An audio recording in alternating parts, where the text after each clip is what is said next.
I had moved to Willow Creek Estates thinking I had finally found the perfect suburban sanctuary. The houses were pristine, the lawns manicured to perfection, and the neighborhood association seemed to maintain everything beautifully. What I hadn't counted on was Karen Middleton, the H.O.A. president, who ruled our little corner of suburbia like her own personal fiefdom. Karen was the type of woman who measured her neighbor's grass with a ruler and set violation notices for mailboxes that were half an inch too tall. She had perfectly styled blonde hair that never seemed to move in the wind, wore pastel cardigans year-round, and carried a leather-bound notebook where she documented every perceived infraction with the dedication of a forensic investigator. Our first encounter happened 3 weeks after I moved in. I was unloading groceries from my car when Karen appeared at my driveway like she had materialized from thin air. Karen voice. "Excuse me, but I need to inform you that your trash cans are still visible from the street. According to Section 4.7 of the H.O.A. Covenant, all refused containers must be stored out of sight within 24 hours of collection." I glanced at my trash cans, which I had forgotten to wheel back to the side of the house after the morning pickup. "Oh, of course. I'll move them right now." But Karen wasn't finished. She flipped through her notebook with theatrical precision. "I also noticed that your front door wreath is burgundy. The approved color palette for seasonal decorations clearly states autumn colors should be limited to orange, yellow, and brown. Burgundy is not on the list." I looked at my simple fall wreath, purchased from the local craft store. "I had no idea there was a specific color restriction for wreaths." Karen voice. "Ignorance isn't an excuse. You received the H.O.A. handbook when you purchased your home. I expect both violations to be corrected by tomorrow evening, or you'll receive formal citation notices." As someone who had spent 15 years building a successful consulting firm that specialized in complex regulatory compliance, I was no stranger to rules and bureaucracy. But Karen's approach felt less like community management and more like a personal power trip. Still, I wanted to be a good neighbor, so I moved my trash cans and replaced my wreath with an orange one. 2 days later, another violation notice appeared in my mailbox. Apparently, my newspaper had been left on my driveway for more than 4 hours, creating an unsightly appearance. The next week, it was because I had parked my car in my own driveway overnight instead of in the garage. The week after that, Karen cited me for having a package delivery box visible on my porch for 6 hours. Each violation came with a $25 fine and Karen's smug satisfaction. I started to realize that she wasn't enforcing community standards. She was hunting for infractions, like a predator stalking prey. My neighbors, I learned, had been dealing with Karen's harassment for years. Some had moved away rather than continue fighting her endless stream of petty complaints. The situation escalated when I decided to install a small vegetable garden in my backyard. I had carefully researched the H.O.A. guidelines and positioned everything according to the rules, keeping it behind the fence line where it wouldn't be visible from the street. But somehow, Karen had found out about it. The violation notice was particularly venomous. Reading from notice: unauthorized agricultural activity detected on property. All food cultivation is prohibited without written approval from the H.O.A. board. Immediate removal required within 72 hours or face fines of $50 per day. I attended the next H.O.A. board meeting to request formal approval for my garden. The meeting was held in the community center, and about 15 neighbors showed up. Karen sat at the head of the table like a judge, with 2 other board members who seemed to agree with whatever she said. "I'd like to request approval for the vegetable garden in my backyard," I said calmly. "It's completely behind the fence, not visible from any street, and I've followed all the spacing requirements outlined in the covenant."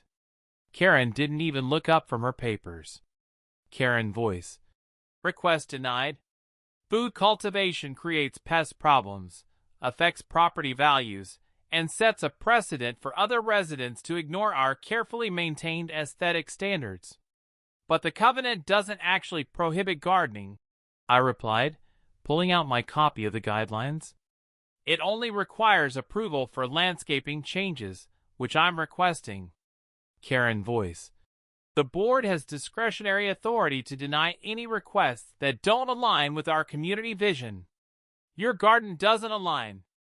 That night, I went home frustrated but still committed to working within the system. I researched every regulation, contacted a lawyer friend who specialized in H.O.A. disputes, and prepared a comprehensive appeal with photographs, property value studies, and examples from other neighborhoods. I was confident that any reasonable person would approve my modest vegetable garden. 3 weeks later, Karen denied my appeal with a form letter. No explanation, no discussion, just a flat rejection with additional fines for every day the garden remained. That's when things took a darker turn. I started noticing Karen walking slowly past my house multiple times per day, always carrying her notebook, always looking for new violations. She cited me for leaving my garage door open while I worked in it. She complained that my outdoor light fixtures were pointed at an improper angle. She even tried to fine me because my house numbers were allegedly faded, though I had just painted them the month before. But the final straw came on a Tuesday morning in October. I walked out to my car to head to work and discovered that all 4 of my tires had been slashed. Not just punctured, but deliberately cut with deep gashes that made the damage unmistakable. My car was sitting on the rims, completely undrivable, with rubber scattered across my driveway. I immediately called 911 to report the vandalism. While waiting for the police, my next-door neighbor, Mrs. Chun, approached me with a concerned expression. "I saw what happened," she said quietly. "My Ring doorbell camera caught everything. It was Karen. She came by around 2 a.m. with some kind of knife and deliberately slashed every tire." The police officer who responded took the report professionally and reviewed Mrs. Chen's security footage on her phone. The video was crystal clear, showing Karen in her distinctive pink bathrobe methodically destroying my tires with what appeared to be a box cutter. The timestamp clearly showed the date and time, and Karen's face was perfectly visible under the streetlight. "We'll need a copy of this footage for evidence," the officer told Mrs. Chen. "This is clearly criminal mischief, possibly felony level depending on the damage amount." The tires cost $1,800 to replace, which put Karen's crime squarely in felony territory. I pressed charges, and Karen was arrested 2 days later. But even criminal charges didn't stop her harassment. If anything, it made her more vindictive. While out on bail, Karen began issuing violation notices daily. She claimed my grass was too long, then too short. She said my mailbox was crooked. She complained that my car was parked incorrectly in my own driveway. The fines were adding up to hundreds of dollars per week, and each one came with Karen's handwritten notes that grew increasingly nasty and personal. That's when I decided that playing by Karen's rules wasn't working. If she wanted to use the system as a weapon, then perhaps it was time to show her what the system could really do when wielded by someone with actual resources and connections. See, what Karen didn't know about me was that my consulting firm hadn't just been successful, it had been extraordinarily successful. I had sold it the previous year for a sum that left me essentially retired at 42. I had spent my career helping corporations navigate complex regulatory environments, which meant I understood exactly how bureaucratic systems worked and, more importantly, how they could be manipulated within the bounds of the law. I also had something Karen lacked: connections. 15 years of high-level consulting work had introduced me to lawyers, politicians, real estate developers, and business leaders throughout the region.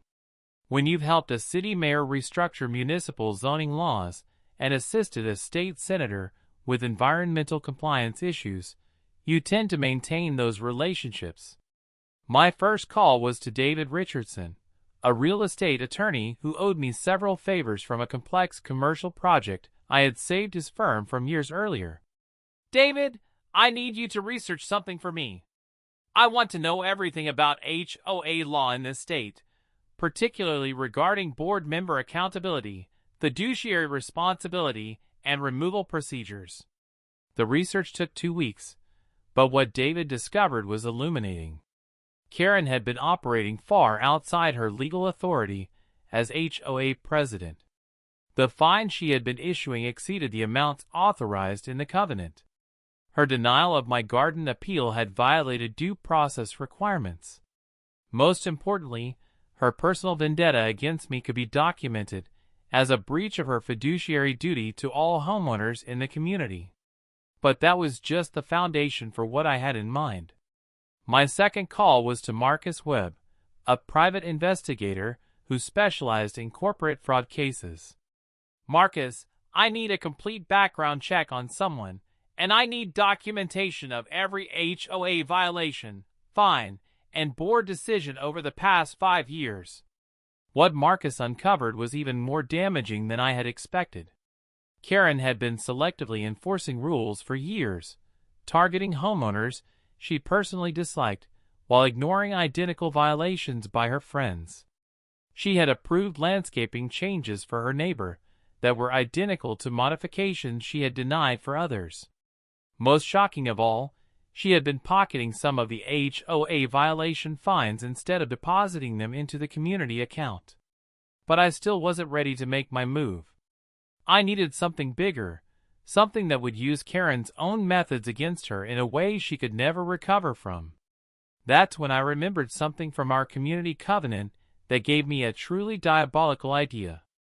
According to Section 12.3 of our H.O.A. agreement, any homeowner could call for a special assessment to address community improvements, provided they secured approval from 60% of residents and agreed to fund the project personally if the assessment failed. The provision had been included decades earlier to allow for emergency repairs, but the language was broad enough to cover almost any community enhancement. I spent the next month quietly visiting every neighbor in Willow Creek Estates.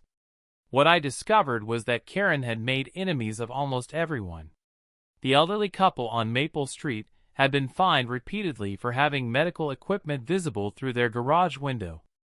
The young family on Oak Drive had received citations because their children's bicycles were stored in their front yard. Even Karen's few supporters were growing tired of her increasingly erratic behavior. By the time I was finished, I had secured signed support from 78% of the homeowners for a special community improvement project. The project I proposed was ambitious but perfectly legal: a complete renovation of our community entrance, including new landscaping, decorative lighting, and a state-of-the-art security system with cameras and automated gates. The total cost would be $2.4 million. Now, here's where Karen's own rules came back to haunt her. According to the covenant she had spent years zealously enforcing, any homeowner who fell behind on H.O.A. assessments by more than 90 days would be subject to foreclosure proceedings. The special assessment I had proposed would be divided equally among all homeowners, which meant Karen's share would be approximately $48,000. But Karen had been struggling financially for years. All those hours she spent patrolling the neighborhood looking for violations weren't paid time, they were her hobby. Her actual job was part-time clerical work at a medical office, and she was already behind on her mortgage payments. I knew Karen couldn't afford her portion of the assessment because Marcus had included financial information in his background check. She had less than $3,000 in savings and was already carrying significant credit card debt. The morning I submitted my special assessment proposal to the H.O.A. board, along with all the required signatures and my personal guarantee to fund the project, I also delivered a second package to Karen's mailbox. Inside was a complete dossier documenting every violation of H.O.A. law she had committed over the past 5 years, along with copies of the embezzlement evidence Marcus had uncovered. The cover letter was brief and professional. "Dear Karen, As you have taught me, rules must be followed precisely and consistently. I thought you should know that the State Attorney General's office investigates H.O.A. fraud cases very thoroughly. I've already provided them with copies of this information. Additionally, you'll be receiving notice of our community's new special assessment within the next few days. As you've always said, ignorance isn't an excuse. The H.O.A. board had no choice but to approve my special assessment. With nearly 80% of homeowners supporting it and my guarantee to personally fund any shortfalls, they couldn't legally reject it. Karen, who had missed the board meeting due to her criminal court appearance, learned about the assessment when the official notice arrived at her house. I was working in my garden, which I had replanted immediately after the charges against Karen were filed, when I heard the scream. It was a sound of pure anguish and disbelief, echoing across the neighborhood like a wounded animal. 5 minutes later, Karen appeared at my backyard fence, still clutching the assessment notice. Her perfect hair was disheveled, her face was flushed, and her hands were shaking with rage and panic. Karen's voice, hysterical. "You can't do this! $48,000?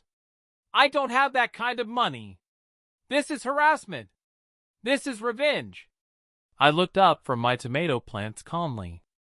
"I'm simply following the same H.O.A. procedures you've been enforcing for years. The assessment was approved by the required majority of homeowners and meets all the covenant requirements you've spent so much time teaching me about." Karen's voice, desperate. "But I can't pay it. You know I can't pay it. If I don't pay within 90 days, the H.O.A. can foreclose on my house." "Yes," I replied, pulling a weed from between my cucumber plants. "Section 15.2 is very clear about that. You've reminded me many times that rules are rules, and that ignorance isn't an excuse." Karen's face went through several shades of red and purple as the full scope of what I had done began to sink in. The special assessment wasn't just about the money she couldn't pay. It was about the fact that I had used her own beloved system against her, turned her precious H.O.A. regulations into the instrument of her destruction. She was trapped in a web of her own making, and every thread led back to the rules she had wielded like weapons for years. But what really broke Karen wasn't the financial impossibility of paying the assessment. It was the realization that I had completely outmaneuvered her, using the very bureaucratic system she thought she controlled. Every neighbor who had signed my petition was someone she had harassed. Every regulation I had followed was one she had taught me. Every legal procedure I had used was from the covenant she had memorized. As Karen stood there clutching the notice that would ultimately force her to sell her house and leave Willow Creek Estates forever, I could see in her eyes the exact moment she understood that she had been utterly, completely, and permanently defeated by her own rules.